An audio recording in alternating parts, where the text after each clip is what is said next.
Pranam all elders and Namaste friends. With my basic research in festivals of spiritual as well as scientific Bharat, the culture and traditions of India in the form of festivals has a deeper significance to offer. On this note, I am happy to present you with our talk today as follows. Vakratunda Mahakaya Suryakoti Samaprabha Nirvignam Kuru Me Deva Sarvakaryeshu Sarvada. Om Shreem Hleem Kleem Klom Ganganpataye Varvarda Sarvajana Janame Vasmaye Swaha. On this auspicious occasion of Ganesh Chaturthi, I began this talk with this mantra as Lord Ganesh is so auspicious with the power of positivity and holiness. He is the remover of obstacles and the god of wisdom and new beginnings. So, Ganpati Bappa Moria! And let's begin on a positive note. Remembering Ganesh before any important task helps the devotee in strengthening his belief to accomplish the work with positivity and confidence. As Ganesh is also known as the god of wealth and sciences, as he is the leader of letters and learning, so his wisdom and prosperity get supportive to devotees' activities. You see, the name Ganesh is a compound of two Sanskrit compound words, Gan and Isha. Gan meaning common people, a group or categorical system, and Isha meaning Lord or Master. Thus, Vedic term Ganpati literally means a guardian of the multitudes. Ganesh is known by many other names such as Ganpati, Vinayak, Pilayar, Vignaharata, Mangalmurti, and is perhaps the most worshipped deities in the Hindu religion, as his depictions are found throughout India and his devotion extends to Jains, Buddhists, and many parts of the world. Ganesh Chaturthi holds immense spiritual and cultural significance for Hindus, in particular as Ganesh is the son of Lord Shiva and goddess Parvati and was distinctly blessed by all the gods after he got his head transplanted with the elephant face. So, Lord Ganesh is entitled as the god of good beginning and wisdom and is believed to bless his devotees with wisdom, success and good fortune. Accordingly, devotees seek Lord Ganesh's blessings before starting any work, exam, wedding or new job, as he symbolizes qualities of victors that are vital to excel in professional and family life. Also, he is associated with the ability of solving problems and removing all the obstacles. Interestingly, if one has to simply observe Lord Ganesh's body, there is so much to get in order to lead and succeed. The big elephant head of Lord Ganesh represents think big with broad thinking with holistic thoughts. Being the god of intellect and wisdom, he is considered the most knowledgeable and intelligent deity with courage to act. His big ear indicates listen to more, and it's not enough to being a good orator. Ganesh's large ears signifies the power of listening and understanding more, which is an effective and essential leadership trait for all. His small mouth suggests speak less.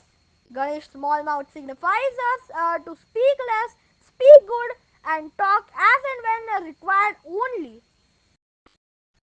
His small eyes resemble concentration with a focused vision on a particular goal with a microscopic eyes in completing task at hand, meaning ability to observe minutely and a determined approach are pivotal pillars of success. His four hands resemble importance of giving and taking as well in life. Ganesh's long trunk is a symbol of strength, alertness and adjustability with ability to smell the future from a long distance. It signifies that we should always be on our guard with surroundings and be adaptable for any coming situations in life. His one tusk which is broken indicates preserve good and discard the bad. It signifies that we should always preserve good thoughts, gestures, and intellects, while we should discard the bad thoughts and behaviors. Also, in addition, his one task teaches us that sometimes a little sacrifice is worth it. His big belly stomach signifies good capacity to digest with a smile on every good and bad in life. Thus, irrespective of ups and downs in life, we need to absorb everything, as life is a name of adjustment. At the bottom, his feet resemble stability and balancing in any situation. That is to say, have high thinking but always be grounded while taking steps to act. Not the least, Lord Ganesh's vehicle is a rat. He suggests us to believe in small things in life, no matter how small the opportunity. One must get what we want, and we should always believe in it. Moving on next, the principal texts on Ganesh include the Ganesh Puran, the Mudgal Puran, and the Ganpati Athar and Visarsha. In the Mahabharata, Ganesh is mentioned as Ganevaras and Vinayak, and he appears in the medieval Purans in the form of god of success, obstacle remover.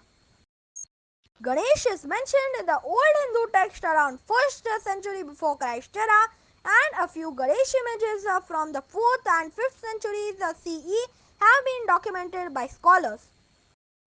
For example, carvings at Hindu, Buddhist, and Jain temples such as the Ellora caves dated between the 5th and 8th century show Ganesh centrally seated with the major Hindu Shakti goddess. As per recent historical records, the great Maratha leader Chhatrapati Shivaji Maharaj initiated Ganesh Chaturthi celebrations in Maharashtra to promote the spirit of nationalism and Hindu kingdom cultures. Today, Ganesh Chaturthi is celebrated across the country with much happiness and splendor, and is typically a 10 days festival.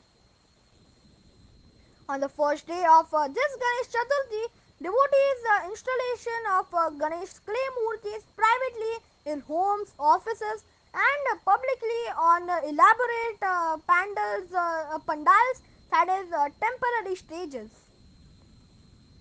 Here, people are seen chanting Vedic hymns while reading Hindu texts and doing prayers and fasting known as Vrat.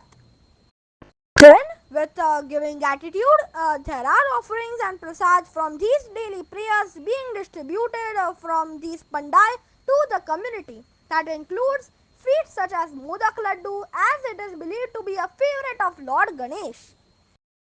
In this way, the Pandal festival ends on the 10th day, where the Murti is carried in a public procession with music and a group dance, then immersed in a nearby body of water such as a river or a sea.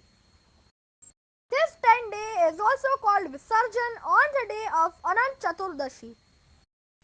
Thereafter, the clay Murti dissolves and Ganesh is believed to return to his celestial abode.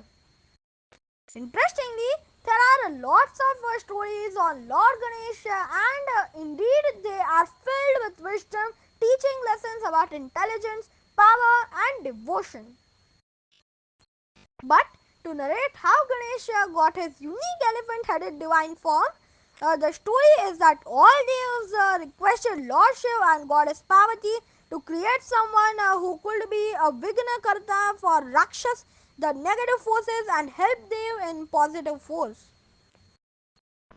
So, Shivji and Parvatiji decided to create him as Lord Ganesh, who could have all the powers to remove all obstacles and help devas to do good. On this note, while Goddess Parvati, his mother, was having a bath, told baby Ganesh, who was in biological human form, to guard her and not allow anyone in. Meanwhile, Lord Shiva returned home from his prolonged tapasya at Kailash mountain and wanted to enter the premises. However, Lord Ganesh stopped Shiva, which made him angered and dealt with the situation of chopping off Ganesh's head. At this moment, Parvatiji came out and she was heartbroken and told Shiva that the boy whose head he had cut off was in fact his own son. Lord Shiva vowed to bring Lord Ganesh back to life and do head transplant surgery. He instructed his disciples to search for the head of the first alive creature that they noticed so they could replace it on baby Ganesh's body. His devotees came back with the head of an infant elephant replaced on Ganesh's head to take him back to life. After this incident, Lord Shiva blessed him with all the devas and was titled as Ganpati, the leader of the Ganas. Later, Ganesh was married to twin sisters named Siddhi and Riddhi, who bore them two sons as Shubh and Labh. Now, if we have to observe such divine forces meditatively in our inner self, Lord Ganesh would symbolize with the first chakra called the Muladhara or base foundation energy wheel, which underpins all of the other chakras and represents conservation, survival, and material well-being. It is the principle on which the manifestation or outward expansion of primordial divine force rests according to Kundalini Yoga. Thus, Ganesh has a permanent abode in every being at the Muladhara that holds, supports, and guides all the other chakra, thereby governing the force that propel the wheel of life. Ganesh is also identified with the Hindu mantra Om to say, O Lord Ganpati, you are the Trimurti, Brahma, Vishnu and Mahesh. You are Indra, you are fire and air, that is Agni and Vayu. You are the sun and the moon, that is Surya and Chandrama. You are Brahman, you are three worlds, which is earth, space and heaven, that is Bhulok, Antarikshlok and Swargalok. You are Om. With this ultimate home, I'd like to conclude to say wishing your family and every human being a very happy Ganesh Chaturthi. May Lord Ganesh destroy all the worries, sorrows and tensions and fill everyone's life with love and happiness. May the divine blessings of Lord Ganesh bring you strength, courage and wisdom. Cheers to life! I hope you gained some values and insights from my today's presentation. So, if you like it, don't forget to press the bell icon below with the subscribe button to stay tuned on my yet another talk on the great festival of India, which I call it as Pastival, based on my book Pastival Cultural Futival. So, thanks for watching and being connected. Take care and Om Shanti.